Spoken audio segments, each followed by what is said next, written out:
का भांजा जो है वो इन्हीं के तकरीबन 15 लाख रुपए खा जाता है और खाने के बाद एफआईआर भी जो है वो इन्हीं के खिलाफ दे दी जाती है। भांजा है, बेटों वर्ग है, ये कह रहे हैं चलो रल के रोजी कमा लेंगे, खा लेंगे। रक्षा बेच के जाके पैसे इसके हाथ में दे दिए, मेरे घर में नहीं मैंने रखे, इसको दे दिए। प्लाट बेचा, प्लाट भाइयों ने कहा ना बेच ना बेच, वो प्लाट बेच के भी मैंने इसके हाथ की रकबत उसको भी लूट लिया है। ये आखिरी प्रूफ जो है ना मैंने ये रखा था, अपने एसएचओ ने मुझे बंद किया और आज भी मेरे निशान है। और जो ना जब मेरे को छोड़ा है तो बोले आपने अगर फैर मार देंगे, आपने ये कहा कि हमने रोका होगा। जी नाजरीन, खून सफ़ेद हो गए हैं और मामू के साथ जो है वो सके भांजे ने जो है वो फ्रॉड किया है और इनकी ज़िंदगी की सारी जो जमा पूंजी है वो जो है हथियाने के बाद इन पर ही जो है वो दरख्वास्त दी जाती है और उस दरख्वास्त का मतन ये होता है कि इन्होंने जो है वो आकर जो है वो लूट मार की है। आबिद साहब जो है वो आबिद नदीम साहब जो है वो मेरे साथ मौजूद हैं। सिक्योरिटी गार्ड की नौकरी करते थे और सारी ज़िंदगी नौकरी के बाद जो है वो इन्होंने चंद लाख का जो है वो अपना एक ऑटो रिक्शा बनाया और इसी तरह जो है वो 8 से 10 लाख का जो है वो उन्होंने एक प्लॉट जो है वो बनाया। इनके भांजे ने जो है वो इनको वही पैसे जो है वो ज़राअत में जो है इन्वेस्ट करने का जो है वो कहा और जब ये अपनी तमाम तर्जमा पूंजी जो है वो बेच कर अपने भांजे पर यकीन करते हुए उनको जो है वो फसल लगाने के लिए पैसे देते हैं तो आखिर में जो है वो इन्हीं के साथ जो है फ्रॉड हो जाता है और सका भांजा जो है वो इन्हीं के तकरीबन 15 लाख रुपए खा जाता है और खाने के बाद एफआईआर भी जो है वो इन्हीं के खिलाफ दे दी जाती है। आबिद साहब बताइएगा कि ये माजरा क्या है। ये सर खाने वाले में 62-10 टन आर में हमने रकबा ठेके पे लिया। ठेके पे लेने के बाद उस पर ये एक दिन भी नहीं गया, मैंने ही काम किया है, सारा सब कुछ जो है ना मैंने ही किया है। इस बंदे ने जब फसल तैयार हो गई है उधर एक मीटर टूटा है, जो मीटर तोड़ गया है, मैंने इसको इतला की है कि भाई मीटर तोड़ गए हैं, तो इसने कुछ नहीं, कोई कार्रवाई नहीं की किसी के खिलाफ भी। जब फसल उठा के घर ले गया है तो मैंने कहा यार ये मेरा हिस्सा मुझे दे दे। इसने कहा यार वो मीटर आपने तोड़ा, मेरे खिलाफ जो ना इसने एप्लीकेशन दे दिया है खानेवाल सदर थाने में। तो मैं जब देने गया हूँ तो उन्होंने कहा भाई आपके खिलाफ तो दरख्वास्त आई हुई है। मैंने फिर जो है ना 1787 पे कॉल करके जो है मेरी डीएसपी को लगी मार नासर सियाल को, वो एफआईआर देने लग गया। ऊपर से जो है ना डीएसपी बशीर गुज्जर का बेटे ने जो है ना उसको सिफारिश लगा दी कि वो भाई उस डीएसपी का बेटे ने कि ये वो दोस्त है इस लड़के फैसल का, ये लोधरा गुलबर्ग कॉलोनी का रहने वाला है फैसल जो है। इसने वो ये दोनों एक ही थे, डीएसपी का बेटा रही है, वो डीएसपी फोत हो गया, इनका एक घर था। वो मेरी उसने डीएसपी ने ना कोई नहीं सुनी, मेरे खिलाफ ही जो ना रिपोर्ट वापसी आईजी को भेज दी कि ये बंदा सच्चा है, ये झूठा है। तो मैंने दोबारा, मेरे पास मैसेज आया, मैंने दोबारा किया कि भाई मेरा फैसला नहीं हुआ है, मैंने मंजूर नहीं है।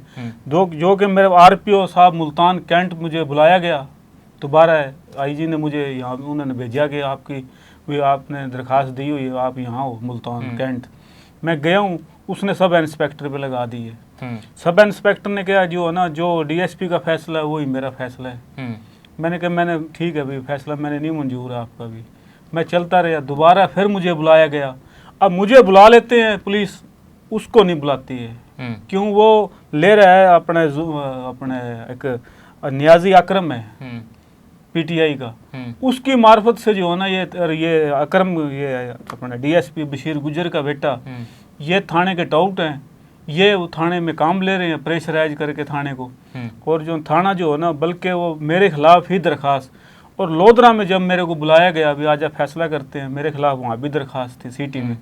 मुझे जफर ने अपने एसएचओ ने मुझे बंद किया और आज भी मेरे निशान है। जो बेगम ने किया कि जो ने मेरा बंदा इन्होंने अगवा कर लिया है भी जो है ना 15 दिन में उसका राब्ता नहीं है, इन्होंने मेरे को इसी जगह पर रखा है जो है ना रोटी पानी इन्होंने मेरे को दी है एक टाइम। और जो है ना जब मेरे को छोड़ा है तो बोले आपने अगर फायर मार देंगे, आपने ये कहा कि हमने रोका होगा, आपको फायर मार देंगे भाई, आपको फायर मार देंगे। अब ये निशान अभी भी है। जो कि मैं वहाँ मेडिकल कराने गया तो मेरा मेडिकल नहीं होने दिया इन्होंने। तो मैं जो है ना मैं अब रोटी से भी तंग हूँ। क्या वजह बनी? आप खुद लालची हो गए थे या भांजे ने जो आपको बात ही ऐसी जो की है? मैं सर अल्लाह ने हाजिर नाजिर होकर कहता हूँ, मैं बिल्कुल लालची नहीं हुआ। मैंने कहा चलो भांजा है, बेटों वर्ग है, ये कह रहे हैं चलो रल के रोजी कमा लेंगे, खा लेंगे। मैं मामू ये रक्षा बेच दे, मैंने रक्षा बेच दिया। रक्षा बेच के जाके पैसे इसके हाथ में दे दिए, मेरे घर में नहीं मैंने रखे, इसको दे दिए। प्लाट बेचा, प्लाट भाइयों ने कहा ना बेच ना बेच, वो प्लाट बेच के भी मैंने इसके हाथ में। प्लाट कितनी मेहनत से बनाया था? प्लाट भी जो है ना वो हिस्से में भाइयों ने दिया था मुझे, तो वो भी मैंने जो है ना बेच के जो है ना इसको दे दिया। अब मेरे पास तो सिर्फ 6 महीने का मेरा किराया मेरे सिर के ऊपर है, जो उकाड़े के अंदर किराया पे मैं किराए के ऊपर बैठे हूँ। जो कि मेरा बच्चा एक काम सीख रहा था, बाइक का फुल कारीगर बन गया था। मैंने कहा चलो अब दुकान कराऊंगा। जब हालात ख़राब होने की वजह से आप इस टाइम जो है ना लाहौर में असगरी में जो एयरपोर्ट की तरफ जो अपने मामू के साथ इलेक्ट्रिशियन का काम सीख रहे भी, चलो इलेक्ट्रिशियन का काम सीख के इसको भी, इसका मामू ने कहा मैं बाहर भेज दूंगा इसको। अब हमारे हालात तो वो हो गए हैं कि एक टाइम की रोटी हमारे लिए मुश्किल है।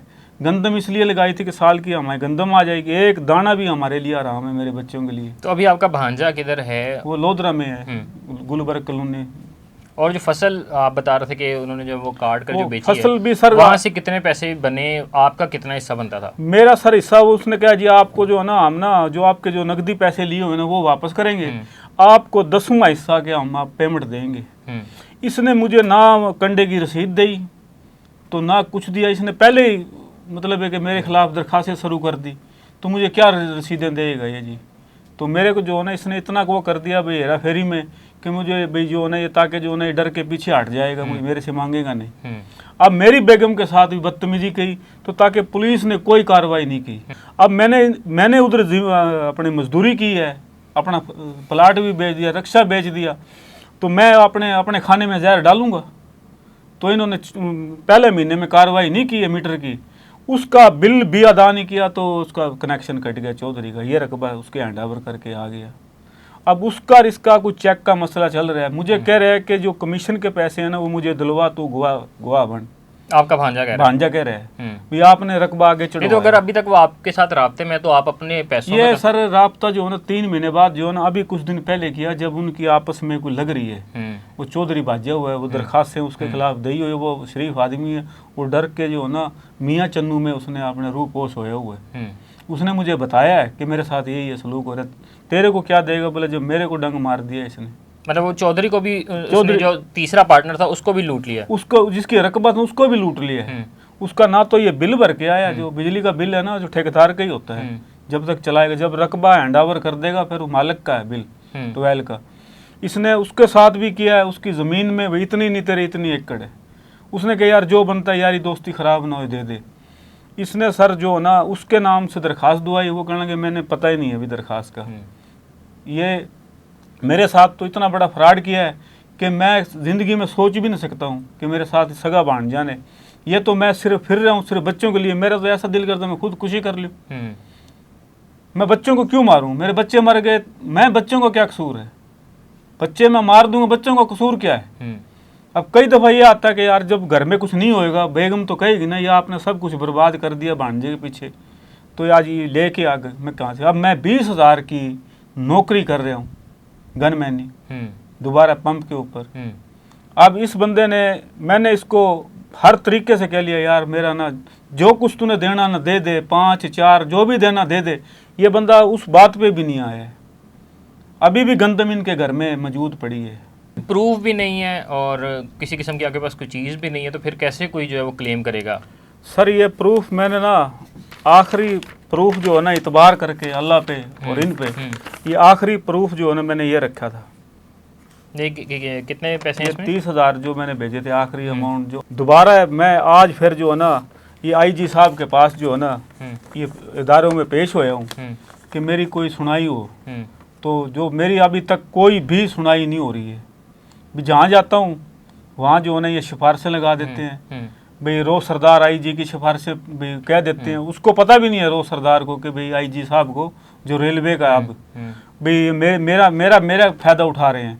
ये जहाँ जाते हैं DPO के पास, जी हम रोज सरदार के रिश्तेदार हैं, लोधना का ना वो भी, तो भाई इसलिए ये मैं मार खा रहा हूँ। सिफारिशें लगवा रहे हैं और पैसा लगा रहे हैं ये। जी आबिद नदीम साहब की जो गुफ्तगू है वो आपने सुनी है कि किस तरह जो है वो इनके सगे भांजे ने जो है वो इनकी ज़िंदगी की तकरीबन जो जमा पूंजी है वो हथिया ली, और इनको जो है वो उन्होंने इन्वेस्टमेंट का जो है वो झांसा दिया और कहा कि हम एक ज़मीन जो है, एक रकबा जो है वो जो है वो उस पर फसल लगाते हैं और उससे जो है वो अपना ज़रिया मुआश बनाते हैं। लेकिन ये जो है वो अपना तकरीबन एक ऑटो रिक्शा और अपना एक प्लॉट जो है वो बेचकर अपने भांजे पर यकीन करते हुए अपने वो तकरीबन 15 लाख रुपए जो है वो उसके सुपुर्द करते हैं। और वो सुपुर्दारी के बाद ये उसी ज़मीन, उसी रकबे पर जो है वो खेती बाड़ी भी करते हैं, मेहनत भी करते हैं। और उसके बाद जो है जब ये तकाज़ा करते हैं कि मुझे जो है वो मेरा हिस्सा दिया जाए, हिस्से में से भी अगर